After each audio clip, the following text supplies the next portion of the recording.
Hello दोस्तों, मैं सौरभ आपका स्वागत करता हूं मेरे चैनल कोडिंग वर्ल्ड में, जहां हम बड़े ही आसान तरीके से सी प्रोग्रामिंग लैंग्वेज के बारे में सीखेंगे।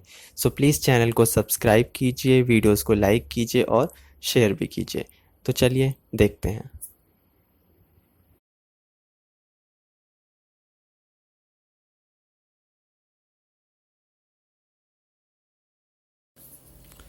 हेलो फ्रेंड्स, तो आज हम इफ एल्स कंडीशनल स्टेटमेंट की सहायता से वॉवेल और कॉन्सोनेंट चेक करने का प्रोग्राम बनाएंगे। तो चलिए आइए शुरू करते हैं।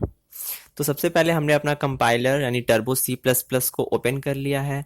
अब हम सबसे पहले अपनी हेडर फाइल डिक्लेयर कर लेते हैं, जैसा कि हम हमेशा पहले करते हैं। तो हैज़ इंक्लूड और फिर stdio.h के साथ। तो हमने अपनी हेडर फाइल को डिक्लेयर कर लिया। अब हम अपने मेन फंक्शन यानी void मेन फंक्शन को डिक्लेयर कर लेते हैं। तो हमारा मेन फंक्शन हो गया डिक्लेयर। अब हमें इस प्रोग्राम में यूजर से एक कैरेक्टर लेना है और ये बताना है कि वो कैरेक्टर वॉवेल है या कॉन्सोनेंट है। तो यहाँ पर यूजर कोई नंबर नहीं दे रहा, यहाँ पे यूजर एक कैरेक्टर देगा। तो कैरेक्टर को रखने के लिए हमारे पास कैर नाम का एक डेटा टाइप है। जब हमने डेटा टाइप पढ़ा था तो आपने देखा ही होगा कि जब हम किसी कैरेक्टर को रखते हैं तो वहां पर हम कैर टाइप के डेटा का यूज करते हैं। तो हम डेटा टाइप कैर डिक्लेयर कर लेते हैं और उसके बाद वेरिएबल का नाम दे देते हैं, मान लीजिए सी एच। सी एच हमारा वो वेरिएबल है जो कि एक सिंगल कैरेक्टर को अपने पास स्टोर कर कर रखेगा। तो अब हम यूजर को एक मैसेज दिखाते हैं। तो मैसेज प्रिंट करने के लिए हम लिखते हैं printf और उसके अंदर लिख देते हैं enter the character. Short form में हम कैर लिख देते हैं। तो यूजर जब भी एक कैरेक्टर को इंटर करेगा उसे एक वेरिएबल के अंदर स्टोर करना होगा। तो वेरिएबल के अंदर स्टोर करने के लिए हमने एक स्कैनफ फंक्शन को कॉल किया और यहाँ पर कन्वर्जन स्पेसिफिकेशन %c होगा, क्योंकि यहाँ पर कैरेक्टर का यूज किया जा रहा है। तो %c स्टैंड्स फॉर कैर, फिर उसके बाद कॉमा और उसके बाद हमें एड्रेस ऑपरेटर का यूज करना है। तो हम एड्रेस ऑपरेटर लगाएंगे और अपने वेरिएबल का नाम लिखेंगे। तो वेरिएबल का नाम है हमारा ch। तो यूजर को मैसेज हमने दिखा दिया, उस डेटा को हमने स्टोर भी कर लिया।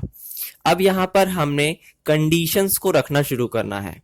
तो यहाँ पर हम पहले आपको ये बता दें कि अभी हम और ऑपरेटर का यूज करेंगे, क्योंकि जैसा कि आप जानते ही होंगे कि वॉवेल और कॉन्सोनेंट अलग अलग चीजें हैं। वॉवेल हमारे पास 5 होते हैं, A E I O U, ये हमारे पास 5 वॉवेल हैं और बाकी सारे हमारे कॉन्सोनेंट हैं।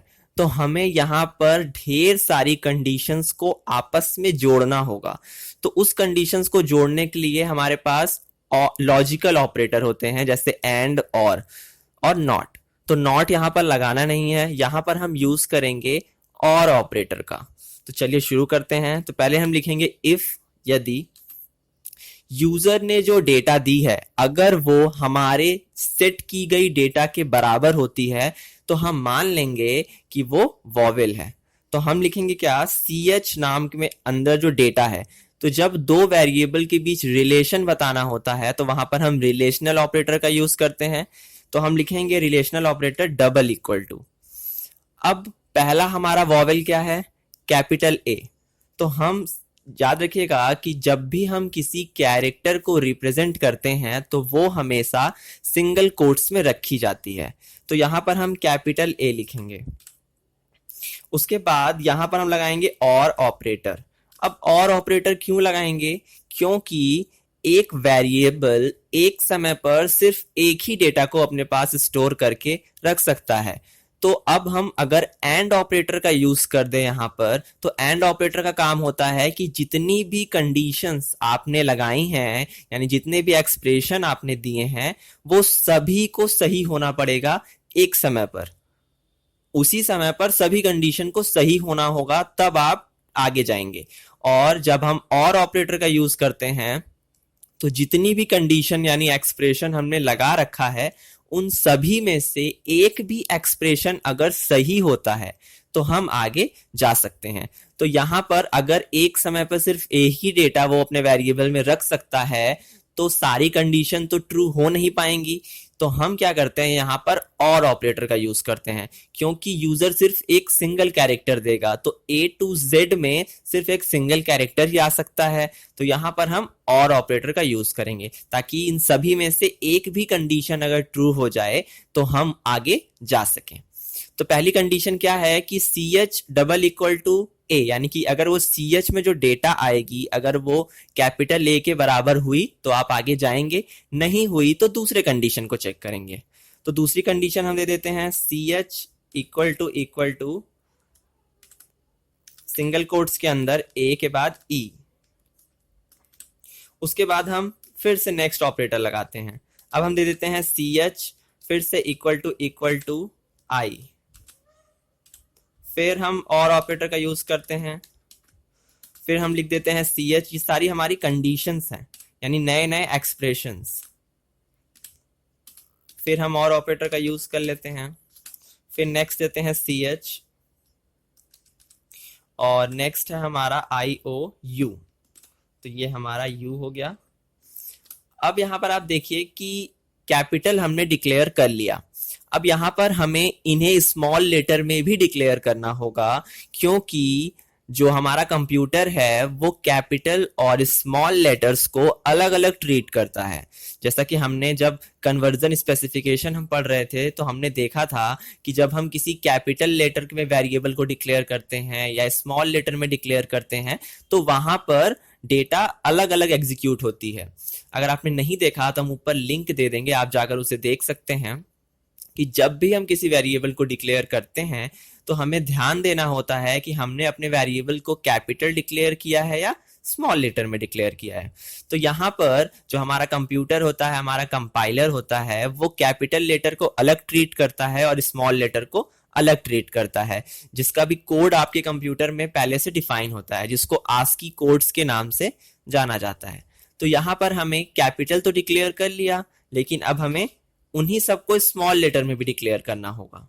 तो हम फिर से लिखेंगे CH equal to small a, फिर और ऑपरेटर, फिर CH equal to small e, फिर उसके बाद और ऑपरेटर, उसके बाद हम लिखेंगे CH इक्वल टू I, फिर उसके बाद और ऑपरेटर, फिर CH equal to cap small o, फिर और ऑपरेटर, फिर CH इक्वल टू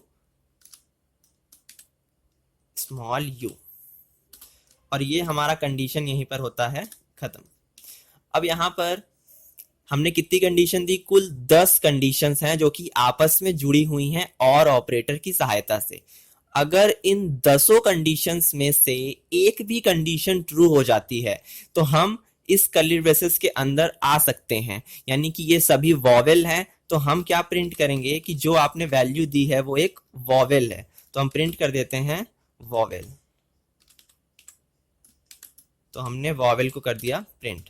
और मान लीजिए कि ये कंडीशंस अगर ट्रू नहीं होती हैं, यानी कि इनके अलावा हमारे सारे कॉन्सोनेंट बचते हैं, तो हम एल्स में अपना कॉन्सोनेंट को प्रिंट कर देंगे, क्योंकि यहाँ पर वो बिना किसी कंडीशन के एंट्री ले लेगा। तो हम लिख देते हैं कॉन्सोनेंट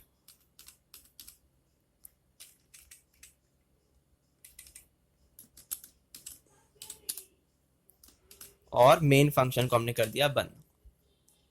तो हमारा प्रोग्राम बनके तैयार हो चुका है। इस प्रोग्राम में हमने और ऑपरेटर का यूज कर लिया। आप देख सकते हैं कि और ऑपरेटर की सहायता से हमने ढेर सारे एक्सप्रेशंस को एक साथ जोड़ दिया है, लेकिन इन सभी एक्सप्रेशंस में से एक भी एक्सप्रेशन अगर सही हो जाता है तो हम वॉवेल वाले प्रिंटफ में जा सकते हैं। अगर इसमें से एक भी सही नहीं होता तो हम सीधे एल्स वाली कंडीशन में चले जाएंगे। तो हमारा प्रोग्राम तैयार हो चुका है, तो चलिए इसको रन कर देख लेते हैं। तो रन करने के लिए हम कंट्रोल F9 या फिर अल्ट F9 भी कर सकते हैं। तो हम कंट्रोल F9 कर रहे हैं। तो हमारा प्रोग्राम रन हो चुका। अब इंटर द कैर हमारे पास मैसेज आ गया, तो हम अपने कैरेक्टर को इंटर कर लेते हैं। तो हमने अपना कैरेक्टर दिया है, मान लीजिए A, स्मॉल लेटर में हमने A दिया है। अब हमें आंसर देखने के लिए क्या करना होगा? अल्ट के साथ F5। तो हमें क्या मैसेज मिला कि वो एक वॉवेल है। चलिए फिर से चेक कर लेते हैं। चेक करने से पहले यहाँ पर हम स्लैश n लगा लेते हैं ताकि डेटा हमारी नीचे लिखी जाए। फिर से रन कर लेते हैं। फिर से इंटर द कैर। अब हम दे देते हैं मान लीजिए कैपिटल S। अब आंसर देखने के लिए हमें क्या करना होगा, अल्ट F5। तो हमारे पास मैसेज क्या आया, कॉन्सोनेंट का। तो ये हमारा प्रोग्राम एकदम सही है, हमने कैपिटल भी देख लिया और स्मॉल भी देख लिया। तो एक बार और रन कर लेते हैं। अब हमें देना है इंटर द कैर, तो हम अपने कैरेक्टर को दे देते हैं मान लीजिए स्मॉल लेटर में I। तो ये हमारा वॉवेल है, हमें आंसर में क्या मिलना चाहिए, वॉवेल। तो अल्ट F5 से आंसर को चेक कर लेते हैं। तो हमारे पास आंसर आ चुका है, ये है वॉवेल। तो अब आप देख सकते हैं कि इस तरीके से हमने इस प्रोग्राम को बना लिया और ऑपरेटर की सहायता से। और ऑपरेटर एक बार हम और समझ लेते हैं। और ऑपरेटर का काम होता है कि जितने भी एक्सप्रेशंस हैं उन सभी में से अगर एक भी एक्सप्रेशन सही हो जाता है तो आप आगे जा सकते हैं, यानी कि आपकी कंडीशन ट्रू है। और अगर एक भी कंडीशन ट्रू नहीं होती यानी कि सही नहीं होती तो आप सभी फॉल्स हैं और आप नीचे की तरफ जाएंगे, यानी कि आप ट्रू नहीं हो पाए। तो ये सिंपली और ऑपरेटर का काम होता है। और यहां पर अगर हम एंड ऑपरेटर लगा देते तो एंड ऑपरेटर का काम होता है कि जितने भी एक्सप्रेशन या कंडीशन आपने दिए हैं वो सभी एक ही समय पर सही होने चाहिए, यानी कि सब सही होंगे तब जाकर के आप आगे ट्रू किए जाएंगे, यानी आगे बढ़ाए जाएंगे। और अगर वो एक भी फॉल्स होता है तो आप आगे नहीं जा सकते, आपका कंडीशन वहीं पर फॉल्स हो जाएगा। तो इस तरीके से हम एंड और ऑपरेटर का अपने प्रोग्राम में यूज कर सकते हैं। तो आज का वीडियो यहीं पर खत्म होता है। आई होप आपको समझ में आ गया होगा। अगर कोई भी प्रॉब्लम होती है तो आप हमें मेल कर सकते हैं या आप कमेंट में भी पूछ सकते हैं।